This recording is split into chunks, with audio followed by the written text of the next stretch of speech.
Hello, my name is Carlos Andrade. I'm a student intern with the Carriers Academy, and today I'm here with Tara to discuss their caregiving journey and their caregiving story. Tara, to start off, um, can you give me a bit of insight into your current or previous caregiving story? Sure. So my name's Tara, and I've been caregiving now for 14 years. My husband was 39 when he got catastrophically wounded in Afghanistan. It was our 15-year wedding anniversary. So I've been married almost half as long to the new version of my husband as I was to the old one. Okay. So, you know, that must be really tough, to go through that. So obviously with that a lot of emotions come through, so like what are some emotions that you have felt throughout your caregiving journey? Some of the hardest, it's the ambiguous grief. It's living with somebody that's no longer the way you know they used to be. And sadly, he's intellectually aware, so he knows his deficits. He knows how he used to be. He misses being a regular guy that could go to his job. He was a chemist. He's brilliant. Even with a brain injury, he's still very brilliant. But he doesn't have the diegetic memory that he used to have. And he feels every limit of it. And, he's now 52 years old. He went from running 5 miles in extremely high altitudes in Afghanistan a day to he can't hardly walk because his leg got destroyed. Men are very much task and occupational focused. That's what identities are mostly based off of in United States culture. So it's really hard for a 39-year-old man to tell people, yeah, I'm retired. Obviously, we don't look wealthy. We're not. We live like senior citizens. We're not quite there yet in the AARP land, even though I get all the materials all the time. It's kind of insulting. Yeah. But we've had to live like old people. The amount of money that comes in monthly is exactly what we have to live on. There's no traveling the world, all the dreams I had of foreign destinations. Unless I win lotto or someone's a sugar daddy, it's not going to happen. Yeah, one can only look for the lotto, right? Yeah, but I'm too cheap to play it very much because I'm like, oh, that's $1 I could use for coffee. Yeah, for sure. um can you think of a scenario or situation in the healthcare system that like specifically has got you like frustrated or you're feeling a bunch of grief in your caregiving journey?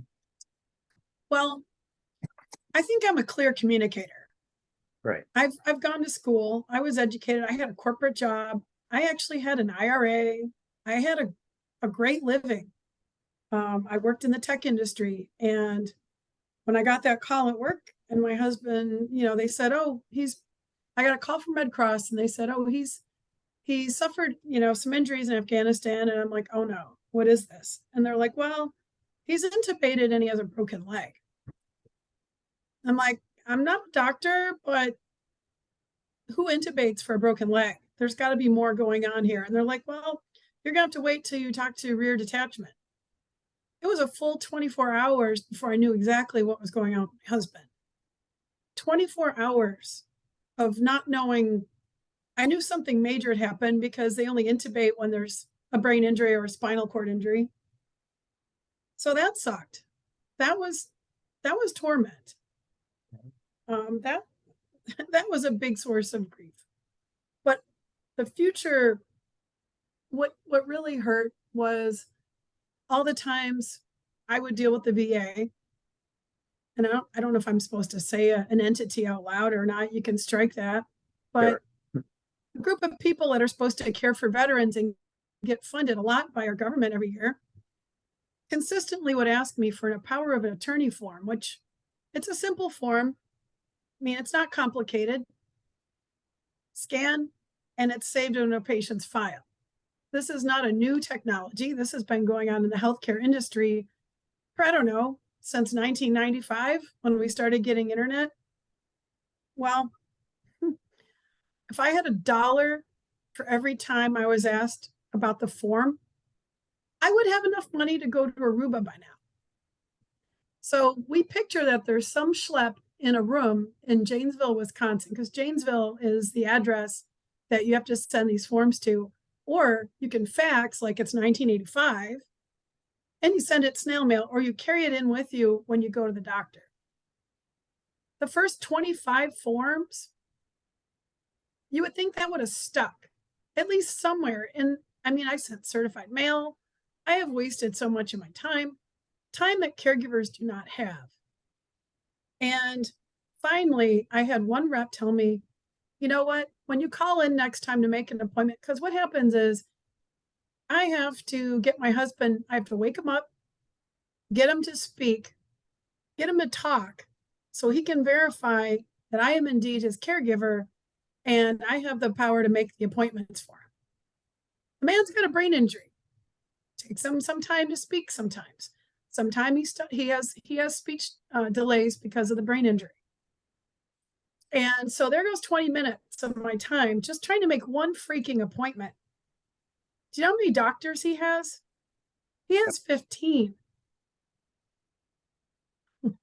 That's We have a team of doctors. yeah. And he, back then when he was 39, he was the kind of guy that never went to the doctor, never a problem. He always joked that that me with whatever was happening with me, I was like an old car, always up on blocks, having to go to a doctor for this or that. Being a woman is difficult at times. But if I had to go through that to make every appointment, it's gotten better. I don't know if they finally have realized who I am and what I am to Todd. And, I am on the caregiving program, the program for family, blah, blah, blah, PFAC, every year it changes. So, yeah, that was a big source of frustration. Yeah, no, thank you for sharing that. That sounds, yeah, incredibly frustrating. And It's probably more than you wanted to know. no, it's great. It's what it's about, sharing your story scenarios to help others, who could be in similar situations. And like, you know, situations like that, they're really tough to handle. So I guess one other question I would have is what helps you cope with all that? Humor, Humor. Yeah, it's a good one. alcohol. There's a joke in caregiver land that coffee, because we need stimulants, coffee until it's socially acceptable to switch to wine. In your time caregiving, what do you wish you had or want to have to help you in this journey? Well, it would have been helpful, like most military families, especially the person that's maintaining the household, whether it's man, woman, whatever, it doesn't matter. It's the person of the veteran. They know to have forms on their phone or their hard drive at any time, like the DD-214, line of duty, Purple Heart Award, anything that, letter of determination that shows the VA disability percentages. You need these things for various things in caregiving life. What I didn't realize at the time is I should have stuck one of those dumb forms on my phone so I could just show it to them every time I go to the freaking doctor. That would have saved me some time. But they're trying to be paperless. I should show you my whole folder of what paperless looks like. It's this. I got three. One of denied claims, which is like this big. One of all his records, and then another one of like the educational stuff that my son used. Yeah, it's a lot of paperwork for one person to have to go through. Well, and that's just from the VA. So, because he was fortunate enough to get blown up enough that he qualified for TRICARE for life. Now, this is a weird thing. In order for a veteran to have this free insurance called TRICARE for life, you have to have Medicare, which Medicare is paid for by Social Security. So usually that's only for old people. But when you're injured enough and you're medically retired, you're able to get some Social Security. But Medicare is paid for out of that. So we're spending $2,000 a year for what's allegedly free. And if you don't understand and don't know and you're not told during the medical retiring paperwork, which is tedious, and as a caregiver you're exhausted, and I'm not military, so all these acronyms and all these things, I was just like, I don't know what the heck you guys are telling me. But if you don't enroll somebody in Medicare and Social Security right away, I think it's a 180-day limit. They can't get TRICARE for life, which the person's qualifications to getting it, I mean, you're getting medically retired because you got blown up and the Army no longer wants you. That doesn't change. The guy's not going to magically grow a new brain or, grow a new leg like a starfish. So just because there's a 180-day delay, I think that should be taken away because families don't understand this stuff. And you got to look at every possible social, economic, education, lack of education. Illiteracy is still a problem in America, despite everybody thinking COVID's the big problem. People don't know how to freaking read still. And then you throw in, all sorts of issues. So that's something I see that needs to be fixed. They need to make the medical retirement process smoother, more transparent. Definitely need to break it down into languages because there's a lot of different foreign nationals. Anyways, sorry, I'm probably sidetracking. What was your question? Oh no, you're doing great. I just ask, just anything you wish you had that would help you in this process, in this journey. I think you answered that pretty well, just, Yeah. yeah. What would have been helpful too is learning the proper way of transferring a patient, lifting a patient, carrying somebody. I'm now 52 years old and I have my own musculoskeletal genetic diseases that I've been managing since I was a young woman. But when my husband's 6 feet tall, 255 pounds, and I'm only 5'3", I'm not going to divulge my weight, I'm a lady, but I'm basically doing this. My shoulder is now crooked, according to my doctor, from years of helping somebody walk. He's missing part of a right leg, his thigh. So that leg collapses unless he's locking his knee, which he can't do that for very long because it hurts him. So then I'm the one that lifts him up. And he doesn't want to use a wheelchair, which I understand. He spent 6 months in a wheelchair, but that doesn't make it any less painful for my body. And then on the other hand, I'm carrying my purse, bag of stuff, drinks, his book. Yeah, it's a lot of weight to carry, metaphorically and physically. For sure, yeah. It's a lot of weight to carry for, anyone. So educating caregivers on proper body mechanics right from the start. Yeah, that seems like it would be incredibly helpful. And I think the VA should give us a free monthly chiropractic exam. Like we're doing the hard work for them. yeah, It costs $5,000 a month to put somebody in assisted living.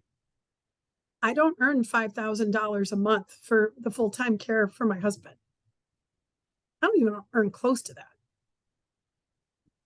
I haven't been able to have a job with retirement benefits in 14 years. 14 years of my life. I went to college. I sacrificed. I lived on soup and ramen for 4 years of my life, working 3 jobs, putting myself in and out, no student loans for this. yeah. It's a really tough situation, to be in, and I'm glad you shared that with me. Thank And you. it's infuriating when I see people addressing caregivers and they don't look at us like we're educated people. They look at us like we're just dependas, people that, don't know much, that just take their husband's benefits and that's it. No, I agree. It's incredibly frustrating to hear that and hear all the stigmas about that. And well, that's all the questions I have got. Do you have anything else you would like to add?